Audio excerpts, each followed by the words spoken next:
complexe parce que situation bu inédite la maanaam on est en présence d'un régime bi nga xam ne dafa am une scission dans le régime tractation yi waxtaan yi ajustement yi c'est très normal que warul gaaw donc peut-être que le président de la République a voulu jusqu'au bout discuter et avoir un consensus avec son parti naturel qui est le PASTEF jotul mën a am loolu moo waral mbir mi gudd. mais je dis toujours que il y avait un gouvernement le gouvernement est toujours là ba ñu nommer un premier ministre rek gouvernement am na.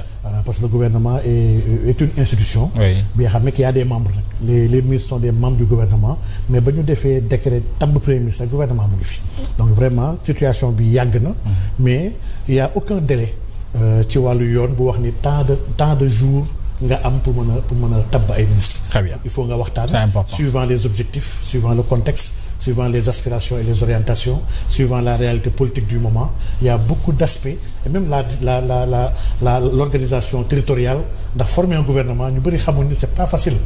Dans des pays comme les nôtres nga xam ne pays yu bizarre la pays yoo xam ne xam-xam jiituwul même booy former gouvernement dañ lay obligé na la attention telle région dafa war a am. da nga war a tànn région bi war nga tànn tel xeet. ku nekk am sa représentant. Oui. Donc pour dire que les gens voient dans le gouvernement une représentation sax en réalité du pays alors que warul nekk loolu.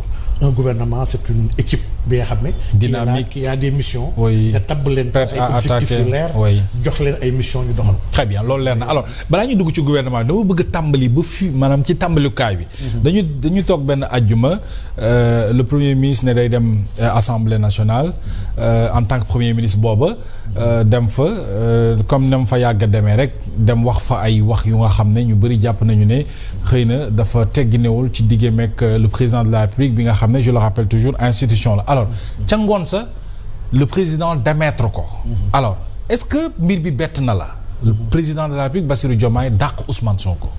waaw sëñ Mohamed man de y a même pas une semaine avant bés boobu def naa benn plateau ci benn média de la place ma ne ils doivent mettre fin à ce quiproquo là bi nga xam ne yanul maanaam qu'il y ait une dualité au sommet kii di def lii kii di def lii kenn xamul kii vraiment dañu war a yërëm Sénégalais yi te arrêter ce jeu là bon man bettu la man jamono bi mu ñëw peut-être moo ma bett. Mais ci moment yi man depuis début d'année. maa ngi wax ni incessamment je me disais que avant juin. le premier ministre doit partir. bu ñu demee ba gën a jege Pastef créer un congrès laay wax ak des amis man leen y a que 3 scénarios actuellement moo mën a am. oui. Le premier scénario mooy congrès bu ñu ko defee ba tabb le président du parti Pastef mooy suñu candidat pour 2029. Là le président doit se séparer de lui. Parce que tu peux avoir dans ton équipe quelqu'un bi nga xam ne qui œuvre pour devenir président. Analyse yëpp loolu la ñu waxoon. Alors que war nga am ay missions yoo xam ne la ko dénk. Tu dois conduire la vision d'un président ñaar yi c'est pas compatible. Donc moi je l'attendais à la veille du 6 juin. Donc muy benn. Le deuxième scénario c'est le scénario de décembre mooy scénario wu suñu eggee jamono mën a tas assemblée. Oui. Donc je me disais que bu ñu eggee foofu les frictions su continuer vraiment il va se séparer du premier ministre.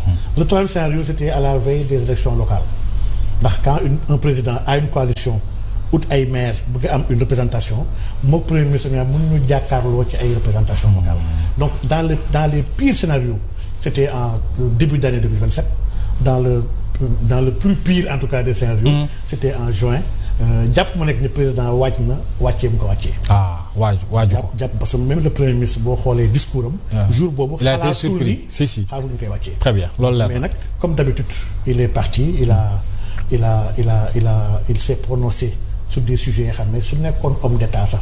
dinañ ci ñëw loolu xuus si maintenant ba dàq bi amee ñuy xool ana kan la président di remplacer le premier ministre comme en tant que journaliste et observateur en tant que citoyen sénégalais ku nekk am nga ci koo xalaat mais mu andil ñu Al Amine Lo le profil de l'homme le profil du premier ministre du nouveau premier ministre yow naka nga ko analyser bon ak contexte bu ñu nekk le profil est inquiétant il est inquiétant man dama jàpp ne ba ñu wàccee le premier ministre Sonko man dama jàpp sax ni c'était un ouf de soulagement pour la République maanaam dëkk bi yëpp ñu bëri parce que ñu bëri ñu doon xaar par rapport ak les maanaam cette dualité là qui commençait à s'entretenir. mu jeex wax dëgg yàlla pour dimbali Sénégalais yi le premier ministre sax moo waroon démissionner il ne l'a pas fait pour des raisons yoo xam ne qu'on lui concède man je m'attendais à avoir un profil bi nga xam ne quelqu'un de dynamique sur les relations internationales.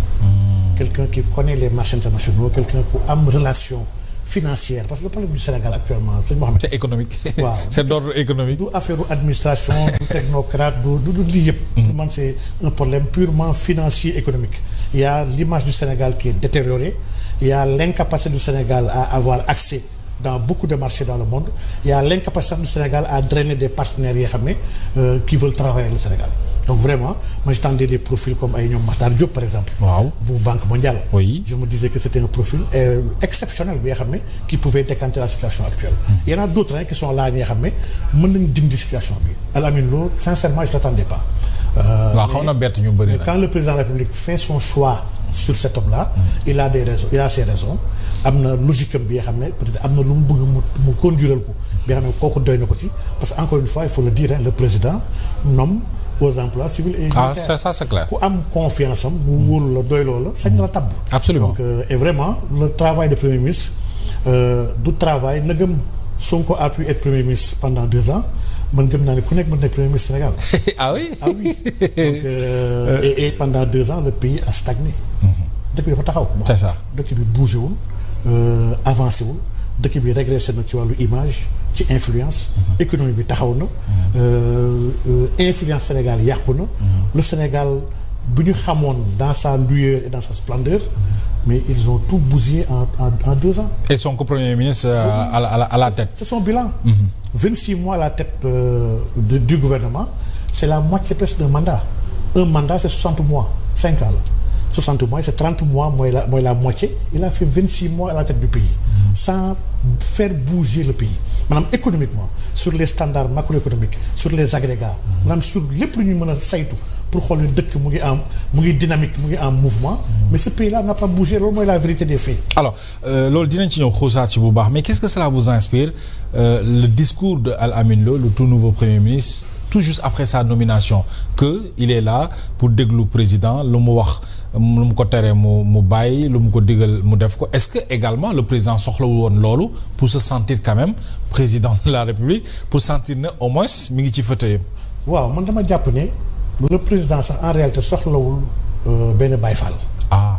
Président soxlawul loolu. Très bien. Président dafa soxla quelqu'un bu koy jox xalaat de manière objective quelqu'un bi nga xam ne qui sait prendre le contre-pied de la vision du président mais dans le respect. Et de manière solennelle entre ñoom ñaar. Maanaam il y a des contradictions yoo xam ne même avec les collaborateurs du président. Oui. il y a des frictions. Il y a day am ay échanges il y a du d'accord. Et boo d'accord da nga ko wax président ne ko d'accord ma et que waroo def nangam ak nangam ndax nangam ak nangam mais loolu du si penc ma la war a. ci respect lañ ko war a defee waaw. du penc ma la war a tàbbi maanaam waroo ko jël après def ko comme genre ay victoire. di ko jéem a tuuti les présidents loolu c'est pas normal maanaam kenn du àndeek noonu kilifa. dans le cadre de bien faire. loolu lañ ko war a defee. kese donc man jàpp naa ni Al-Amine son discours il veut revenir à l'orthodoxie.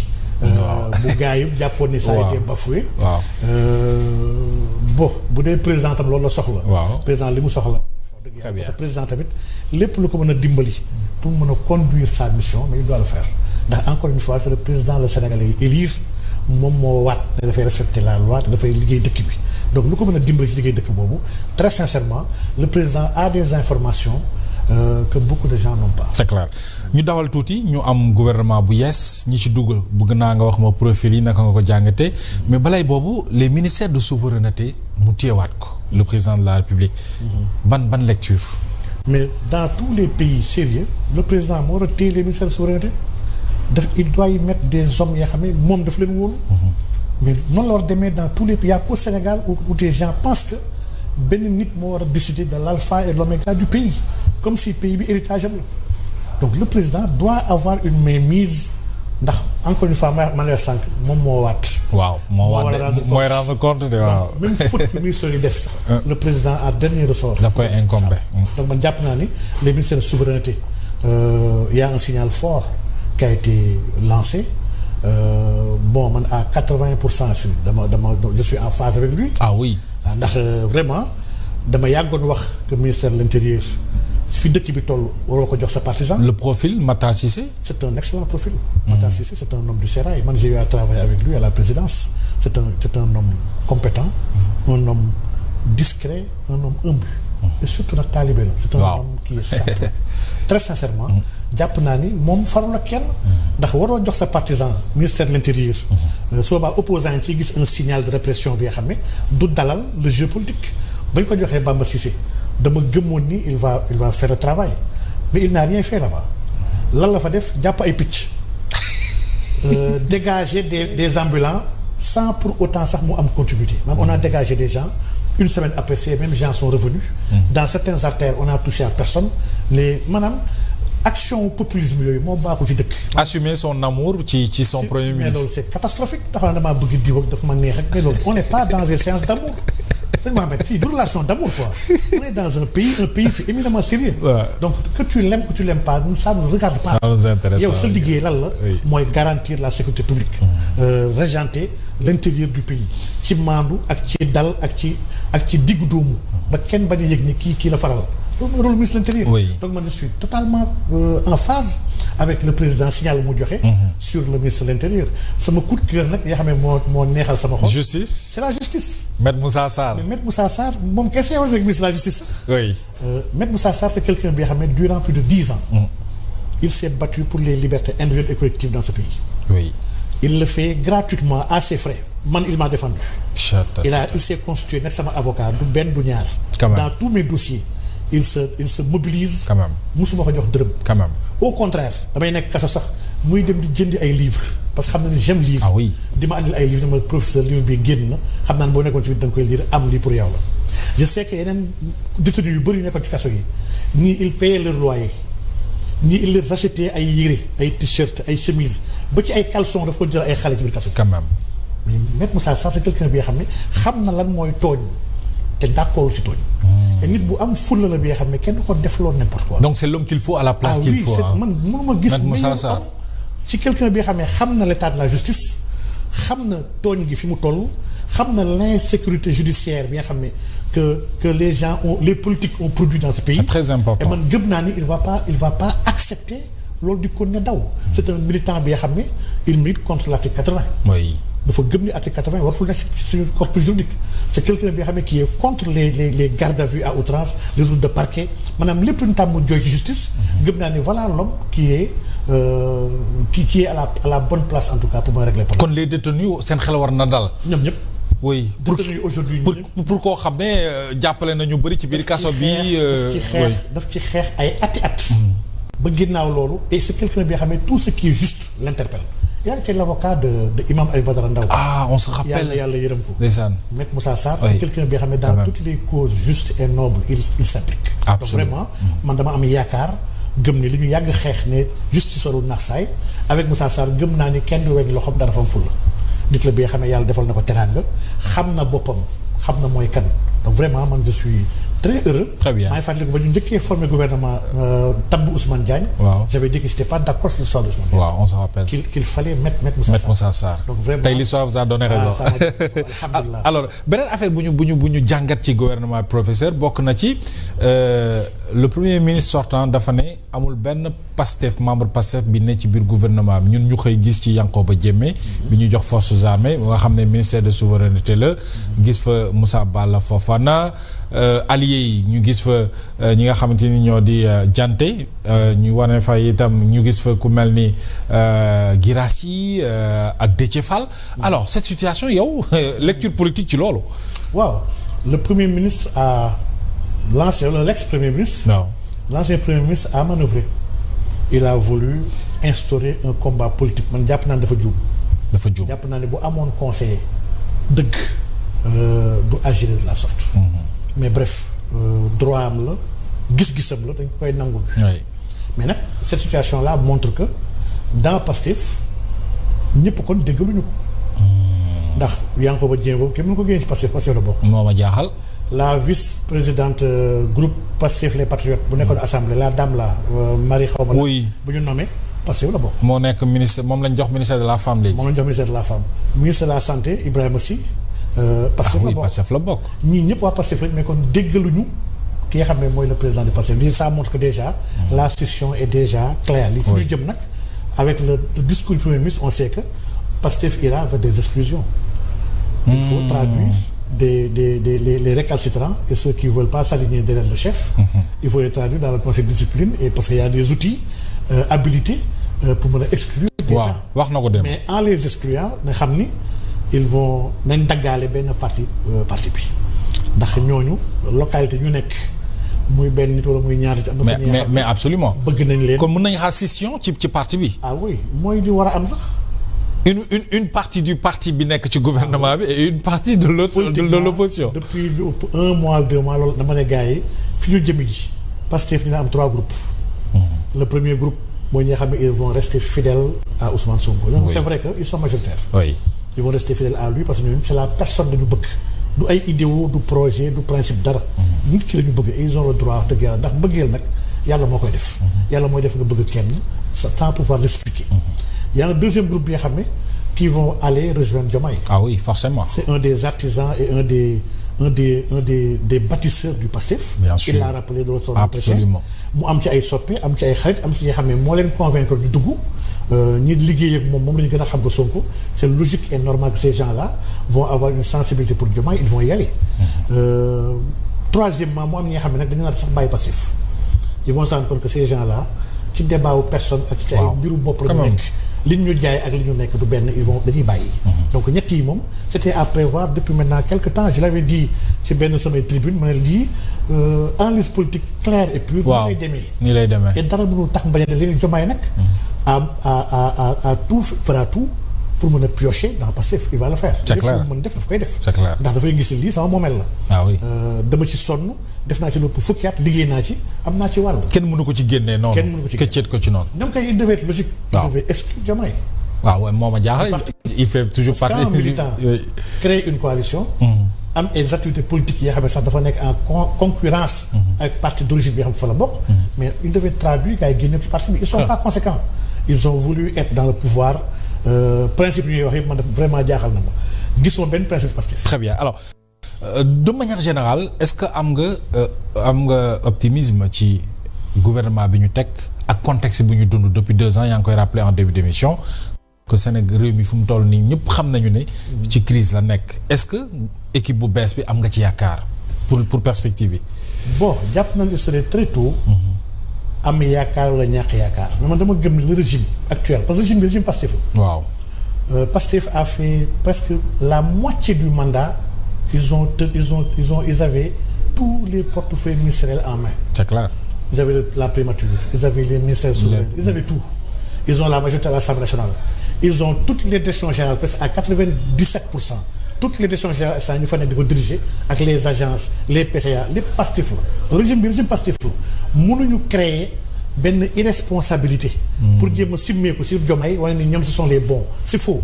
Le régime Pastef responsabilité dëkk bi fi mu toll nii instant yi moom la. C'est ça. Donc ils n'ont pas été à la hauteur. Ils sont contents quoi du bilan. Grand comptable c'est des comptables de première ligne Pastef la te loolu ku xool Pastef par rapport ak ay diggéem day gis ñoom tey la neex ñuy sànni xeer Diomaye rek. waaye ñoom ils sont pires ndax dama koy wax sànq rek avec ma ne ko mais quand on fait un projet dama lii mooy sama fii laa bëgg jëm dans ce projet là nga ne man kat engagé wu naa budget wu agriculture dinaa respecter li état Sénégal signé mooy def 10% du budget dans l'agriculture utiliser ko comme moteur de croissance Pastef a eu l'occasion de faire 2 budgets en tant que ñu yor exécutif ba pare yor législatif bi xam moo koy voté.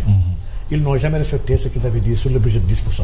Le ministère de l'agriculture n'a jamais 10% du budget ba léegi sur la santé l'état du Sénégal dafa bind ne moom kat pour nit yi mën a egg fi ñu war a yegg il faut 15% du budget ñu mën ko jox waa santé Pastef a fait 2 budgets 2025 2027 Pastef moo am initiative moo ko defar ils n'ont jamais respecté ce ratio-là ak yeneen yi nga xam ne c'est des engagements que Pastef n'a pas tenu yi c'est des engagements yoo xam ne dañu ko fekk Sénégal jël ko respecté wuñu ko le quota des handicapés dans le recrutement maa ngi nuyuwaale les handicapés parce que je les ai rencontrés ci benn forum fële ñu wax ma seen ay problèmes ak seen ay jafe-jafe l'État les accompagnements pour dindi leen ci yelwaan et vraiment c'est des gens qui sont compétents am jàng dañoo am wàll ci recrutement fonction publique yi et c'est pas fait donc Pastef li mu waxoon yëpp def si dara donc aujourd'hui mën ñu jékki-jékki rek simmeeku ci kaw Diomaye ne Diomaye moo intérêt def quelqu'un qui a 130 députés qui peut faire du n'importe quoi du tic au tac avec ses députés kooku lu mu bëggoon def dëkk bi def ko ils ont opté de ne pas le faire. Ils ont opté de bàyyi benn débat yu bëri ñu teg ko de côté.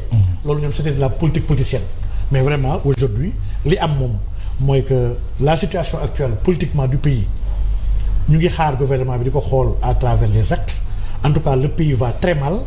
et li koy yóbbu à ce niveau là premier ministre wax na ko nee na dëkk bi dafa métti. waaw na gars yi kon xam nañu. man nag looloo ma jaaxal. est-ce que léegi lay doog a reconnaître que dëkk bi dafa métti. xam nañu liggéeyul xam nañu ils ont rien fait dans ce pays ils ont fait que bavarder ils ont bavardé ba pare ils ont dañoo nekk di wax daal li nga xam ne. wax defarul dëkk. Alassane Ouattara wax na ko. c'est clair nee na méfiez-vous des populistes. dañuy wax duñu régler problème yi. les problèmes du pays sont restés intacts. l'emploi des jeunes lii mooy problème bi.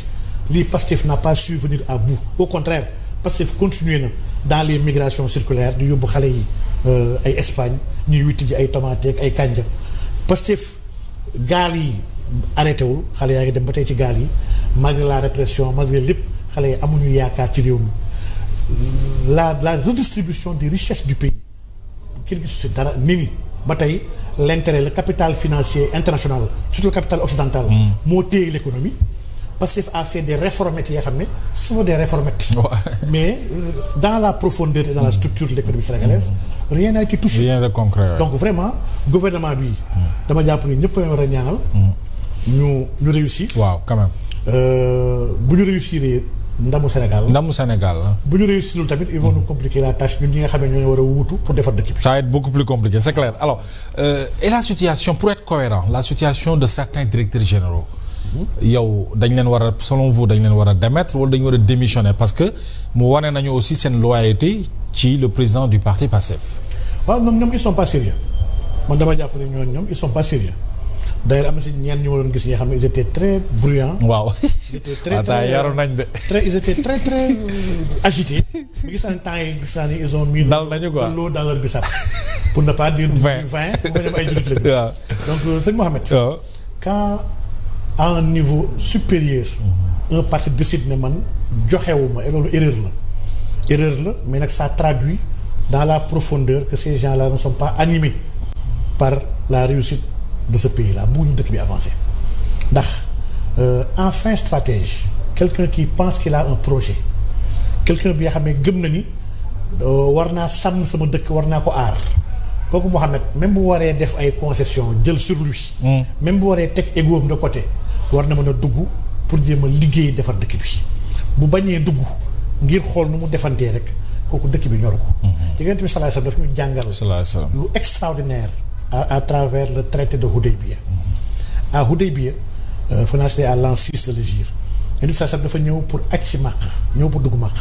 les Mecquois lui ont interdit l'accès à la Mecque. Yonent bi sallallahu alayhi wasallam amoon na moyen yu mu riposter parce que il avait été accompagné gars yi mun nañu xeex. par une armée oui. Yonent bi bañ ne xeexul jullit Mecquois yi forcé ko ne ko doo aj ren bi da ngay dem ñibbi ba déwén. Yonent bi sallallahu alayhi wasallam d'accord même bu dee neexu ko mu d'accord ko ñu imposer charte ak Yonent bi sallallahu alayhi wasallam déjà bindu charte bi rek. ba ñu bindee min Muhammad Rasulullah ils ont contesté risalatu bi nag kii du yonent yàlla. effacé Rasulullah bind leen Muhammad ibn Abdallah ndax ñun on reconnaît pas que kii yonent la. Yonent bi sallallahu alayhi wasallam ne saaba yi ne Ali effacé Rasulullah bi dafal ibn Abdallah. pour dire que. ils lui ont imposé du tar li nga xam ne du intérêt yonent bi juit yëpp ils étaient vexés et frustrés am sax ñu jàppoon ni non lii c'était des contrats léonins mais Yonent bi sallallahu alayhi wasallam gis na lu gars yi gisul. super Yonent bi sallallahu alayhi wasallam moom yàlla daf ko defal mu am basiira muy gis li nga xam ne dafa fàddu ak li nga xam ne ñëwagul pourtant ci contrat boobu ñuy wax Hudaybiya islam am na ci ndam bu rëy bi nga xam ne les esprits faibles ne pouvaient pas voir la victoire ci instant boobu mais les grands esprits ont su que loolu moo andil ndam bu rëy l'islam moo tax alxuraan ne inna fatahna laka fathan mubinan nous t'avons accordé une victoire éclatante victoire boobu c'était Hudaybiya pour dire que voilà un stratège et un visionnaire Sonko s'il était un stratège et li muy woote ne moom yonent bi mooy référence am ce que je lui refuse. waaw c'est pas vrai ku yonent bi nekk référence am. waaw du jël ay sàngara ak ay jeux de hasard ak yëpp yoo xam ne daf ko tere woon. taxe ko au lieu nga dindi ko yaa da nga koy yokk taxe pour ut ci xaalis kuy toppee ni sa def loolu. waaye bu doon yonent bi mooy référence am. jàpp naa ni waroon na jël sur lui lu ko neex lu ko neexul même bu dee 7 ministres la mu ne ba tey garaawul mieux vaut être dedans que de ne pas être dedans. su ma nekkee dedans dinaa contrôler dinaa liggéey et dinaa defar mu baax pour bañ ñeen yàq mais ils ont opté politiquement pour être dans la lutte et dans ci defante. maanaam ñoom ils sont à l'aise dans ci wàllu defante. man jàpp naa ne erreur bu ngand très bien waaye nag les DG. pour être cohérent ils doivent démissionner. dañu war a démissionner. les DG tamit comme les ministres sont des fonctions de management. quand on est DG on conduit la vision sectorielle du chef de l'État par rapport au domaine bi nga nekk.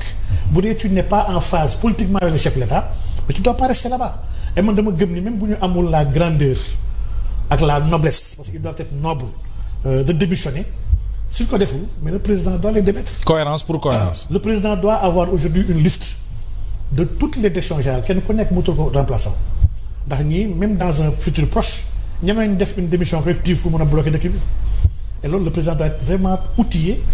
pour anticiper. ah oui il doit anticiper il doit profiler chaque poste out des remplaçants potentiels xool leen entretenir leen et c'est l'occasion sax aujourd'hui de mettre en pratique l'appel à candidature. oui quand même. on l'avait annoncé depuis 2024 mais nañu lancé appel à candidature aujourd'hui pour certaines directions. pour direction générale yooyu. c'est important alors ñu dàq Ousmane Sonko ci primature par ricochet dans la foulée mu dem assemblée nationale coow li bari nag. am na ñu ne dam fa demee dafa forcé ñii ne dañu fay violer règlement intérieur assemblée nationale ñii ne forcing la def alors cette actualité là autour ci installation au niveau de l'assemblée une analyse venant de vous boo ko doon jàngat lan nga ñuy wax. waaw yàqamte daw dem assemblée moom ça soulève beaucoup d'interrogations triple interrogation. waaw.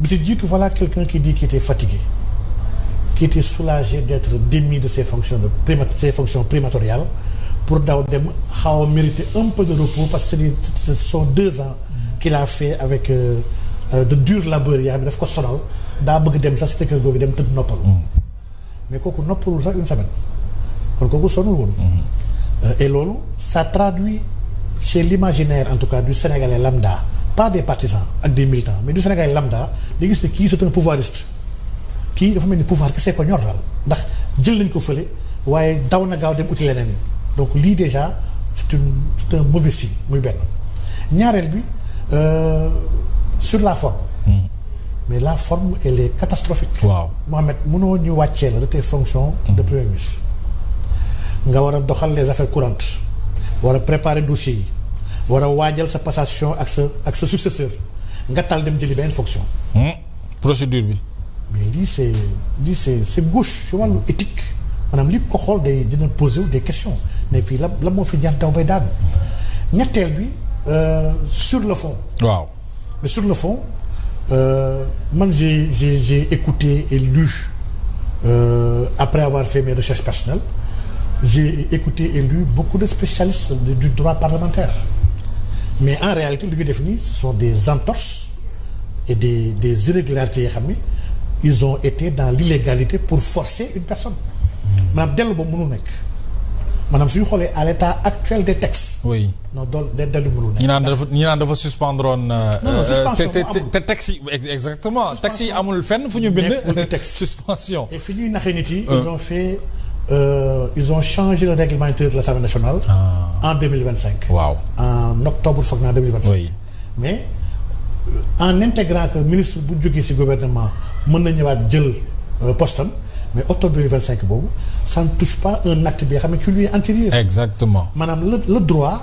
travaille à sécuriser les faits. c'est important ba bañ ñu nekk dans une insécurité liée à l'avènement d'une nouvelle loi. oui loolu ñu wax la rétroactivité. oui donc c'est pas possible qu'un fait antérieur à l'entrée en vigueur de cette loi-là puisse régir une démission qui a eu lieu en décembre 2024. quand même nga xam ne règlement intérieur bu njëkk ba moo koy. en réalité. oui ils ont été nuls parce que li ñu waroon def ñoom pour mën a am droit bi.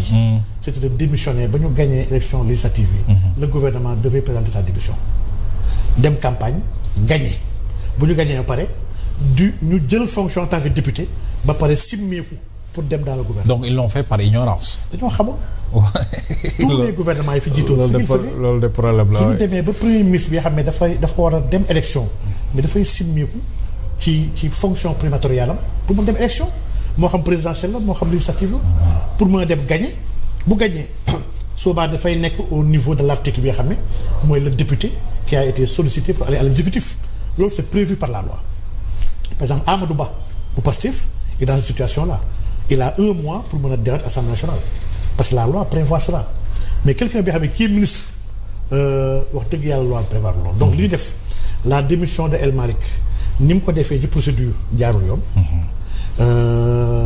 le vote mu réunir gars yi pour voter defaat beneen président. oui jaarul yoon. réintégration Sonko en tant que député jaarul yoon. jaarul yoon foofu moom dañu violer le règlement intérieur. Ils ont montré que. oui et lii ça nous pose nag une autre question. Mohamed ça nous pose. la question de lan kan moo war a arrêter jalgati yoon bi nga xam ne dafa tegu ci yoon. maanaam voilà un groupe qui a une majorité mécanique bi nga xam ne am nañu sañ-sañ voter lu leen neex. oh là là. aujourd'hui bu leen neexee ñu yóbbu dëkk bi ci dérive instant yi bu leen neexee tey ñu commencé ay proposition de loi yi dul jeex di décider lu leen neex et kenn du ci mun dara. et dans le système juridique actuel ñun on n'a aucun moyen. waaw sauf xanaa un recours de contrôle et cetera. mais on n'a aucun moyen pour pouvoir y faire face. et le président mënu ci dara. à l'état actuel des choses non. waaw mënu ci dara. parce que tas assemblée rek la mën te période bi ñëw. donc pour dire vraiment. lii war nañu jàngal ndax situation bi elle est inédite c'est vrai.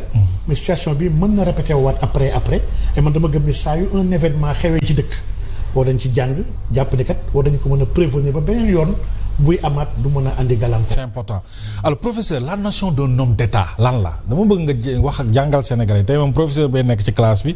élèves yi mooy sénégalais yi. homme d'état man la ma ci daan dégg mooy. da ngay am sutura lu njëkk.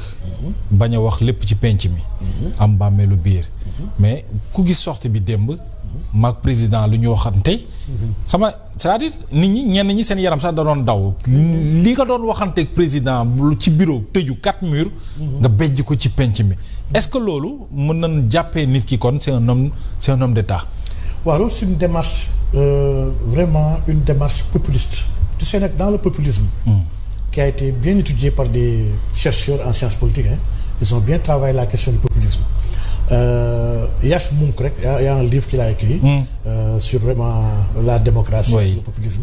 Mais il montre comment les leaders populistes parviennent à calmer les foules, à endormir les masses, à maintenir les affidés ak les inconditionnels maanaam yan mooy discours yi nga xam ne mooy discours leen neex aujourd'hui Mohamed dans ce pays là ku taxaw wax ak kenn secret sax maak yow ñu wéet waxtaan maak yow dara ma génnee ko ci penc bi ñëw taxaw trahir secret boobu kenn du ma jam kenn du ma xas waaye ñëppay kontaan bëgg xam davantage c'est la société qui est malade en réalité il faut tam ñu mën a comprendre ni la classe politique n'est qu'un reflet de la société sénégalaise quand la société sénégalaise traîne des tares dëgg la ça aussi c'est vrai ak des malheureusement ak ay wàññeeku loolu ça va se voir partout sur les médias dans la classe politique dans les entreprises dañuy gis ni dafa am ay démarches yoo xam ne démarches yooyu waruñu ko rafetlu maanaam nit ku génn sosal doomu aadama kenn waru ko rafetlu mais Sénégal aujourd'hui nit dafay génn sosal nit gars yi di kontaan di tàccu nit day saaga nit ñi waroon koy yedd ne ko bàyyil saaga baaxul nit yi di kontaan di tàccu naan très bien na saaga keneen donc aujourd'hui kon y a un problème qui est lié à la société man dama jàpp nag ni un homme d'état dafa am 3 choses yoo xam ne vraiment daf koy lié bi si jiitu mooy son attachement à l'état par-dessus tout maanaam kooku état lay gis avant qui que ce soit. dafa jeex ci état ñun suñuy wax lu tasawuf suñuy waxu alfana maa nga xam ne mooy l'extinction.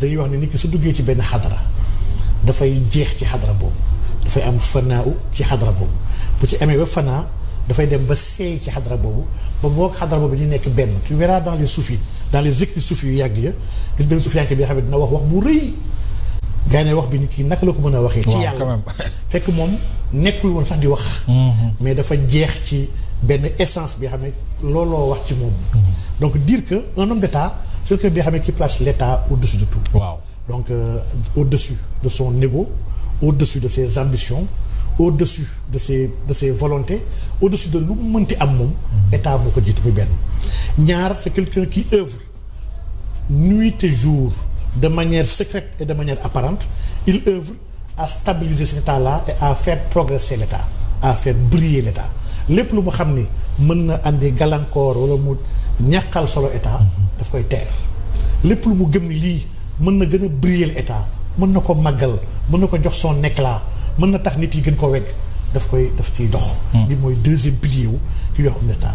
troisième pilier bi nag c'est quelqu'un qui sait dire quand les choses quand il faut le dire et qui sait taire les choses quand il ne faut pas les dire man dama jàpp ne à l'épreuve de ces trois choses là. gis naa benn ministre Pastef bi xam ne c'est pas un homme d'état et il est catastrophique. lamentable. Olivier Boucal. waaw moom li mu bind moom. j'avais honte. c'est extraordinaire bi xam ne amoon naa estime ci ma jàpp ni ko yaram mais li mu wax dafa wane ñàkk ngor. dafa wane xamadi. après tu te dis ñun yan genre ministre lañu amoon. yàgg naa wax ni man ministre yu bëri tappalekat yu bëri. yàggoon naa waaw miin nga leen de. moo koy wax sax ñu bëri kenn d'accord. waaw ba may sànni xeer tappalekat yi. dëgg la de gars yi dañoo ne woon ñu bëri si ñoom. ils sont incompétents. maintenant l'histoire vous a donné raison. Ils sont incompétents. xamuñu liggéey. y a des gens qui n'ont jamais travaillé. y a ces gens parmi eux qui ne sont pas outillés parce que ministre.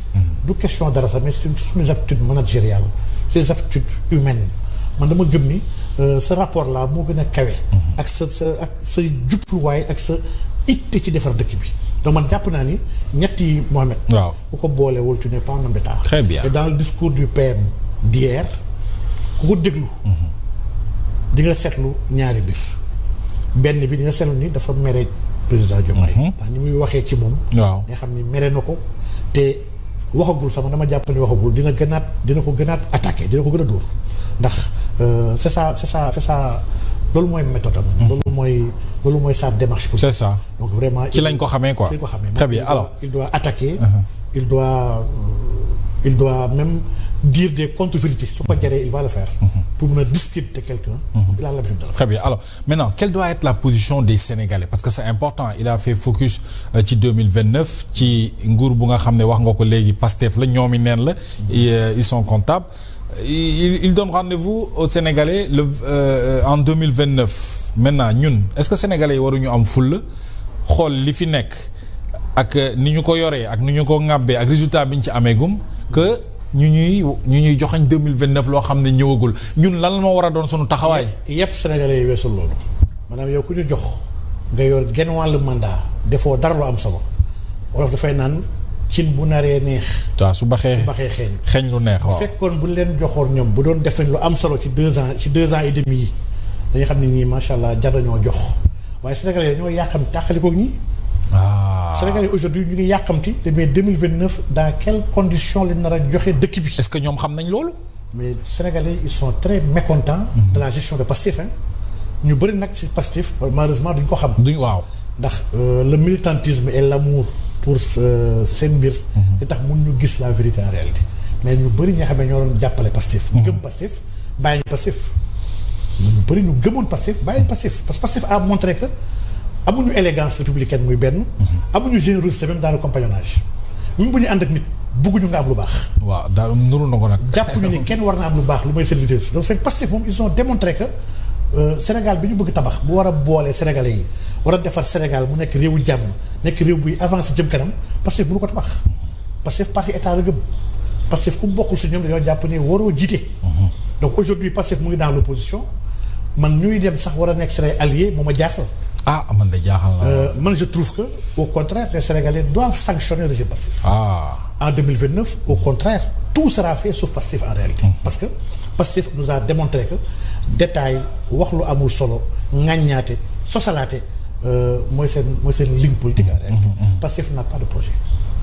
Pastef n'a pas de projet ndax aujourd'hui li ñu jotee sax ñoom jotee président premier ministre. waaw su ma laajee li ñu jotee loo may tontu. wallaay kenn du am réponse. il dañuy manigancer nag di xaw a agiter des choses yoo xam ne. mais choses yooyu du suñu nee par exemple le problème des détenus politiques mandats de politique de la justice le président n'a jamais dit que justice doit am. déedéet mosu ko wax. mosu ko wax la reddition des comptes le président mosul wax reddition des comptes doit am man mën naa la jox une confidence. ba may nekk présidence mais l'IG est venu ñu contrôler présidence si boobu. quand même mosul am. le président a dit que inspecter ma présidence boobu. waaw. et pourtant la présidence n'est presque jamais inspectée. waaw ñu yónni fenn rek mais pas présidence. waaw pour dire que cette personne là est attachée en tout cas à que la justice soit faite mais pas ci fayonte ak ci sosalaate. mais ñoom li ñuy véhiculer mooy wuy président li ko naqari mooy la mu tudd caisse nu xaw ma caisse noire xaw ma fonds politique ba ci assemblée nationale ça aussi est-ce que nekkul amul une dose de manipulation. ci biir mais loolu Mohamed mais loolu c'est extraordinaire. voilà le premier ministre bi xam ba mu nekk opposant. waaw il avait dit que fonds politique dafa sax araam dafa bon. waaw les vidéos sont là ba ñu xamee ne kenn waru ko jël. ba ñu xamoon ne am na ba ñu xamee ne am na yàggul. mu toog et loolu ça pose encore deux problèmes. waaw mu toog nekk premier ministre jot ay fonds di si def lu ko neex kenn xamu ko dans une opacité totale. dëgg la li ci gën a triste mooy la porte-parole du gouvernement sax xamul ni fonds politique am na. exactement. xam nga kon ñii di wooyee champion transparence ñi ils sont pas transparents ndax bu dee la porte-parole qui est ministre moom. grand ministre la am xamul ni primature am na fonds politique. su ko xamee am. c'est grave c'est catastrophique oui. muy benn premier ministre di ko jariñoo pendant 2 ans ba léegi waxul sénégalais yi fonds politique yooyu ñaata la exactement il a dit que 1,770 milliard la am Mohamed. waxu la ndax c'est annuel ou c'est trimestriel. di nga l'engagement des crédits.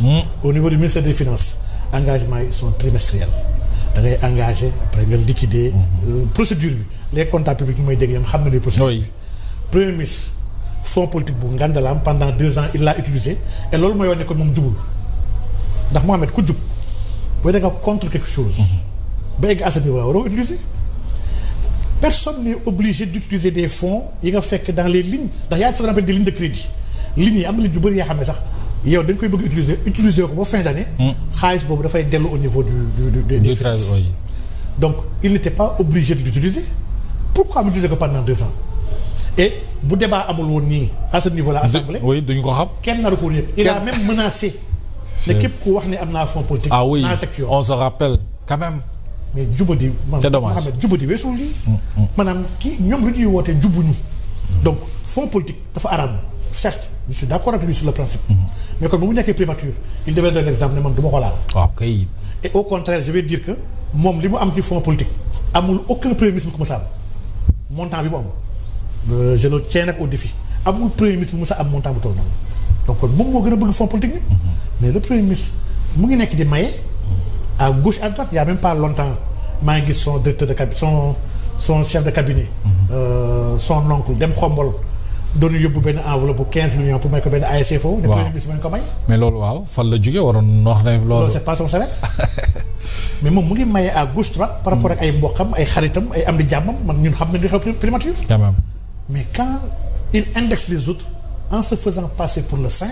man j'ai un problème. ça pose problème loolu moom Sénégalais yëpp. j'ai un problème par rapport à ça xam nga ni ki Mohamed. booy bañ dara man su ma nee Mohamed bàyyi naan baaxul. kër maa fekk may téye saa. ala kulli àll. léegi bu ñu ñëwee fekk ma yor benn kaas man kaas bu ndaw rek laay naan kaasu ataaya la waaw mais kay butéel lay naan mais loolu vraiment. déedéet loolu sangu kay. loolu génneewu la ci. donc c'est tout simplement pas sérieux. maintenant chaque fois temps yi dama koy wax des amis man leen le premier ministre buy wax waxul ak ñu am xel. waxul ak ñi nga xam ne dañuy xalaat. oui on se pose la question. parce que des gens réfléchis yu am xel di xalaat. yenn wax yi bu ñu ko dégloo ne ils sont dessus. très bien alors. ñu wax ci dialogue bi format consultation on voit quand même un président de la République qui boo xam ne bëgg na ubbeeku léegi waxtaan ak ñi nga xamante ne nii ràññeeku nañu leen ñu doon ay profil yu ñu am solo ci réew mi cette démarche inclusive naka nga ko jàngatee. waaw le mot dialogue cette tradition là nga sa mu ci poser problème. mais le président doit recevoir durant toute l'année. maanaam année bi yëpp. président ñëpp ñu muy yaakaar ne war nañ ko mën a amal njëriñ il va recevoir. donc le dialogue doit être permanent. il est permanent. et bon man je trouve que je suis pas d'accord ba ñu def dialogue bi dama ne man gëwuma ni dialogue mooy la Sénégal soxla. man dama gëmoon ni on doit discuter de l'économie du Sénégal. waaw donc j'avais dit que on devait même convoquer tous les sachants tëj leen ci benn hôtel de la place tëj leen foofu. pour ñu mën a réfléchir ensemble sur la situation de ce pays et comment le régler man dama xam ay nit yoo xam ne sëñ Mohamed. ñu ngi ci dëkk bii. mais jafe-jafe bu dëkk bi am ci wàllu économie ci wàllu koom-koom ci administration ci justice ci lépp mais mën dimbali Sénégal wax dëgg yàlla ku mel ni ñoom chaque fois ma tudd la ñoom Chérif Salif Sy. oui Chérif Salif c'est un doyen bi nga xam ne Sénégal daf ko soxla. donc ñoom ils sont nombreux ñoom maire Nafi Ngom Keïta. waaw donc quand même ñoom Pape Demba Thiam. waaw on a des identités remarquables dans ce pays. des gens yoo xam ne wax dëgg yàlla réew mi soxla na leen. et que président bu woowoon ñun ñëpp ñu ay borom xam-xam ci benn bërëb dina xalaatal leen ma.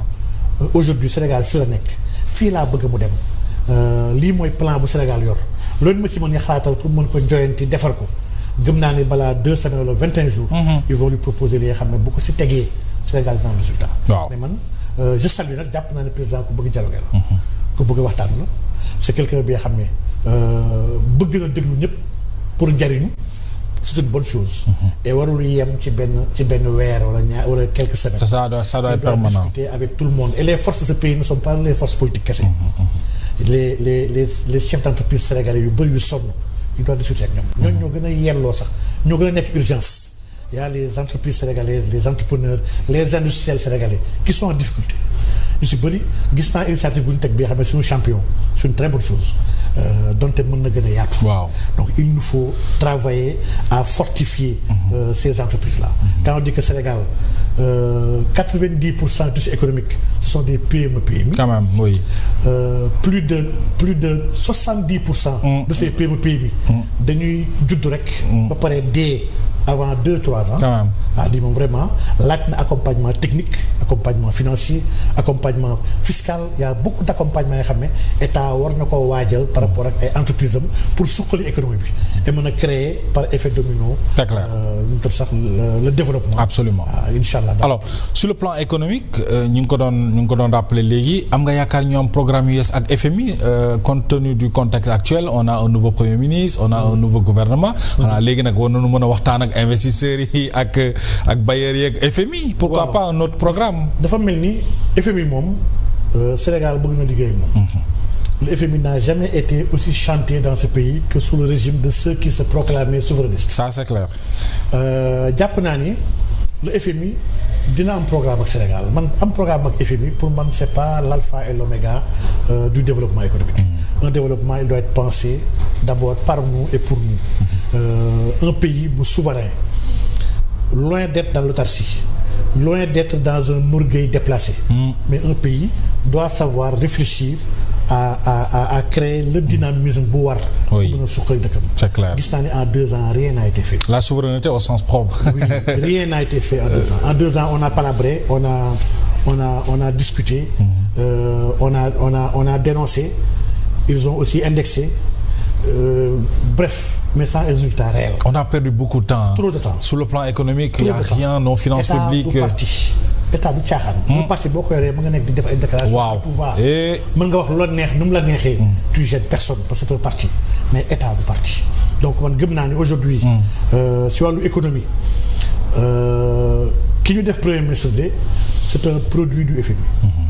ndax banque centrale la nekk. la def toute sa carrière. et banque centrale wax dëgg yàlla moom mooy braawu FMI sax au niveau du Sénégal. donc vraiment c'est quelqu'un qui a l'habitude de travailler avec le FMI. c'est quelqu'un bi nga xam ne man dama ko doon combattre pour beaucoup de questions yoo xam ne bokkuñ ci xalaat ba muy nekk directeur banque centrale il menait un combat contre ceux qui étaient contre le franc CFA. et man je suis contre le franc CFA. donc vraiment nit la bi nga xam ne nitu système financier international bi la. mais jàpp naa ni dans le moment actuel président mu wut ay prox ndool yoo xam ne ak tout le gouvernement bu ñu àndandoo liggéey mun na am ñu régler problème yi. ndax sang bi Guinée bii rek Guinée. waaw quand même. dans son projet Simandou. le projet de fer. mais Guinée a pu mobiliser beaucoup de financiers et de bailleurs yoo xam ne ils sont venus investir en Guinée.